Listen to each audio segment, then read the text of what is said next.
Alrighty. We are here live at Central Staging talking to James Durbin, who's here for School of Rock. How have you been? I've been really good, actually. Got married New Year's Eve, and just before that, recorded and released my album, Memories of a Beautiful Disaster. So, lots of good things to be grateful for and thankful for. Now let's rewind a year ago. Like a year ago this week, I went to American Idol and I watched the Wild Card show, and you had already passed through. What has it been like? What's everything that's happened to you this year? Everything in the past year has definitely been a whirlwind, and it's rare to find a moment to sit down and just think about it and think about what's happened and really just reflect. But when those times do come, I really cherish them because it's a complete realization of just what life has become and just to really be thankful, to really be grateful, and to really be humble. Just thinking about how many amazing opportunities have been, set before me. So it's I never lose sight of that. Yeah. That's good. Now, American Idol, when you went to go try out and wait in line and all that, did you ever think at that point when you tried out that you were going to make it all the way to the end, or were you just trying out to see how far you would go? I definitely tried out to make a name for myself. But a lot more happened than I was expecting, I auditioned and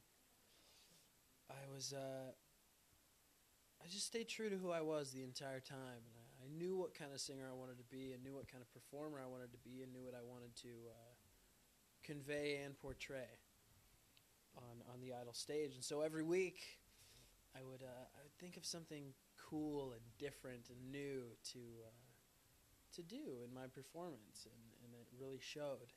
And I think from the beginning, all I really wanted to do was, if I made it onto the live show, was to do something that would be remembered every single week.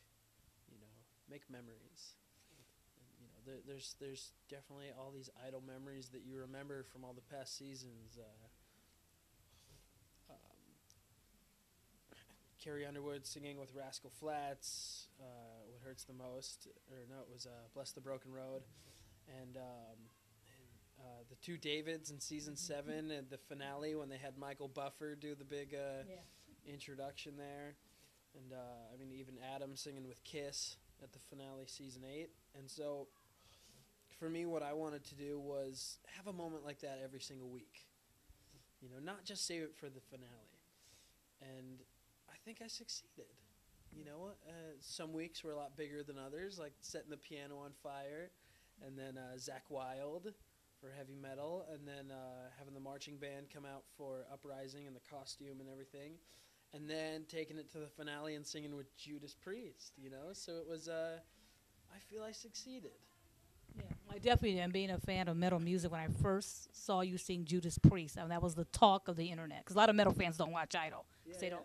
And people were talking about it, and they were turning it on. So what was that moment to come out and sing the songs that have been sung on Idol before? It was cool, It was new. It was fresh. It was original. I did the unexpected, And I think that's what the contestants, that's what their mindset should be, and even America watching at home, is expect the unexpected. They're not going to expect if I do this. But really think outside the box, Make yourself larger than life, because on that stage you are. You really are larger than life, You're going from existence in a small town and no one knows who you are to stardom.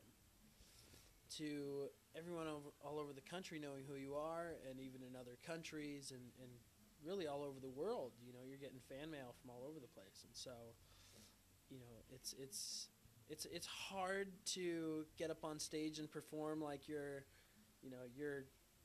this big thing, and then come off the stage and still be humble. But it's once they master that, I think that'll be it. I think you'll have the winner right there. Wow. Now let's fast forward to November. Now show ends in May. You get a record deal with Wind Up, and then you go to record your record? What was that whole process like, just getting your recording deal? The process, there was a lot of stress, very stressful. But for some reason, unbeknownst to me, God willing, and I work well under pressure and under stress, in stressful situations. We were able to record one song, "Stand Up," on tour with the Idle Life tour. Then we had about a week break before we headed out to the Philippines for 2 shows, and during that week I recorded Love in Ruins, and then right back to Burbank and over at Studio City area. Finished all the vocals for the whole record in 2.5 weeks, and beat the deadline and put out a great record in the meantime. And so, it really showed that. I mean, the greatest records take a lot of time, but we made a great record in a short amount of time. We really did something there. We did something new. Now the album got great critical acclaim, and you had "Love Me Bad" and "Stand Up." Do you have do what plans are for the next single to be yet? Oh, I sure hope so. I got a hankering for some new singleage, and it's coming, and I'm pretty sure I know what it's gonna be. And when that happens, all heaven and hell is gonna break loose because. I'm gonna go whoop ass on stage, and then I don't know, it's gonna be something else. It's gonna be something else. if this song becomes the next single, it's gonna be something else. Definitely something else. Now you did some co-writing on this album, and you also wrote with some famous people on this album. Worked with like Mick Mars and DJ Ashba and James Michael. How did all that come about? Really, it was. I got asked, like, no way, really? Like, you want to work with me? Like, it's not me begging you. I mean, even though I would, I'd beg on hands and knees and kiss your feet to work with Marty Fredrickson, James Michael, DJ Ashba, But those were like, hey, do you want to write? Like. Really? and then Mick was the only person I asked. The only person I asked to play on the record. There were other people that wanted to, but I just thought it'd be so good just with the rhythm that we had going with James Michael and DJ who were in Nikki's band 6 a.m. Like, I'll just keep it in the family.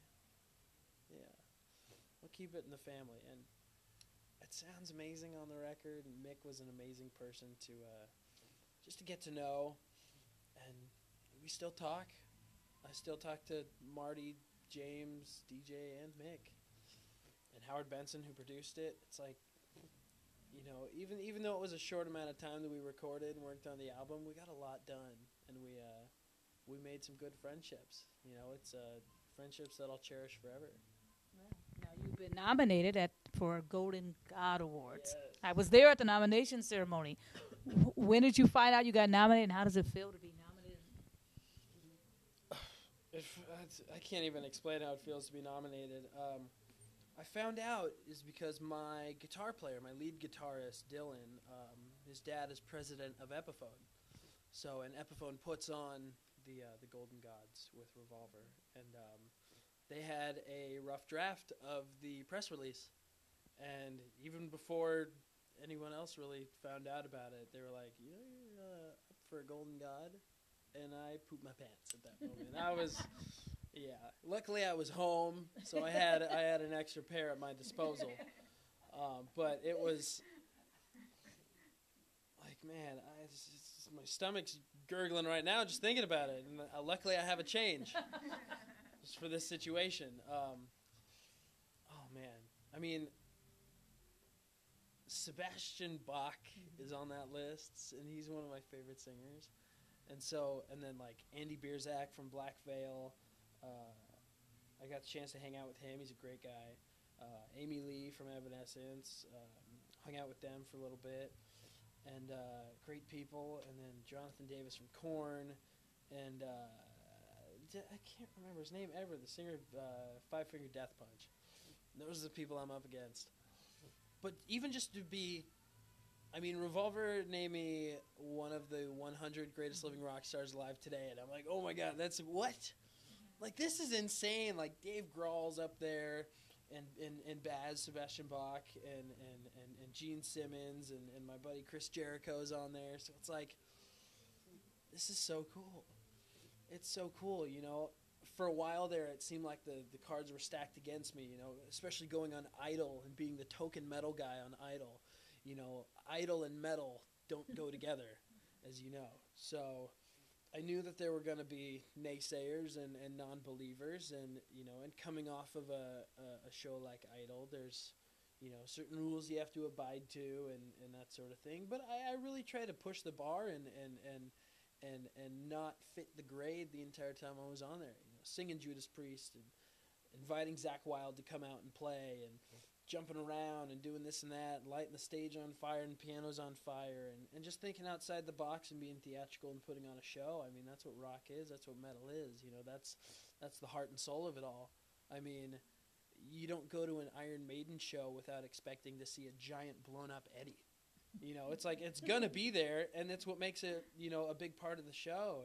And Bruce running around all over the place and jumping off the set, and like, it's a show. It's theatrical. It's beautiful, you know. And Dio, when he had his crazy costumes and the big, you know, Satan coming out of the stage like this, and for the Holy Diver tour, and it's just like, that's what it is. You know, it's cool. It's okay to have a melodic voice and sing against heavy guitars. I mean, that's what the basis of metal was created on. You know, guys like Rob Halford and Bruce Dickinson and Ronnie James Dio, you know, and Ozzy. It's like, these guys weren't just plain ordinary dudes. They had some, can I swear? They had some fucked up heads. They were some fucked up dudes, and when you get deep down, I'm a pretty fucked up dude. So, you know, I'm just completely honored. I have great fans who were telling me they're voting for me and everything, and, you know, if I win, that'd be fucking awesome. If I don't, it's still fucking awesome. I'm there at the Golden Gods. I'm hanging out with all these people. I'm surrounded by them. It's like the first carpet that my wife gets to go to, so, and like the first event. So we're just really excited, you know, and it'll be good to catch up with people that I haven't seen in a little while, like James Michael and DJ and Nikki and 6AM's performing a few songs, and I've been dying to see them live. I mean, their latest record is just phenomenal, absolutely phenomenal. And Mick won't be there. I asked him, he won't be there. But, I mean, Jericho's hosting it. Yeah. I'm presenting also. Don't know what I'm presenting yet, but it's just really cool. It's really cool. I've made some great friends, and I have good fans. So we'll see what happens. You know, anything's possible. No, it's gonna be a fun night. Now you're performing on Idol coming up April 12th. Mm-hmm. Want to find out what's it gonna be like going back to the show, and are you watching this season so far? I'm watching a little bit, schedule permitting.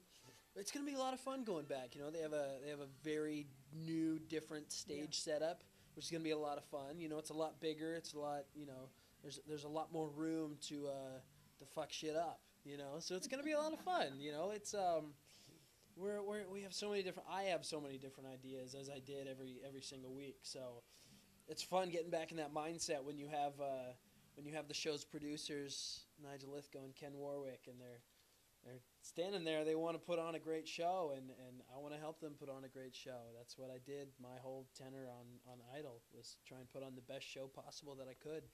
And we're going to do no different come April 12th. You know, we're going to fuck shit up. Yeah. On after the next song. Probably just one more question. Okay, all right. I want to find out, lastly here, do you have any touring plans coming up? I know you're playing Rockahoma, and will you be playing in the Pacific Northwest? I was told to ask that on Pacific Northwest. It's like California and Portland. Okay. It's like California and Oregon and that sort of thing. I haven't seen the routing schedule for the tour. We just settled on a tour, so we know who we're going on tour with.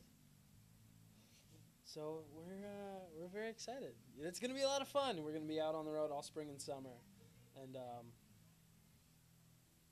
we're just excited. We're just excited to play live shows and refine our live show. And we've only been able to do a couple so far. We did Austin's Fuel Room in Libertyville, Illinois, and then the Rave in Milwaukee. The Rave, I mean, both venues. Austin's treated us so great. The Rave is historic and creepy and horrific. And I mean, that's pretty much it for now. We just cannot wait to get out on the road. Just cannot wait. Yeah, we're doing Rocklahoma in Pryor, Oklahoma, and we're also doing Rock on the Range in Columbus. Oh, wow. Like the week before. So, there's so much to be thankful for, so much to be grateful for. Life is good. God is good. Can't complain. Well, it's always good seeing you, and I can't wait to see what you do next. Thanks so much.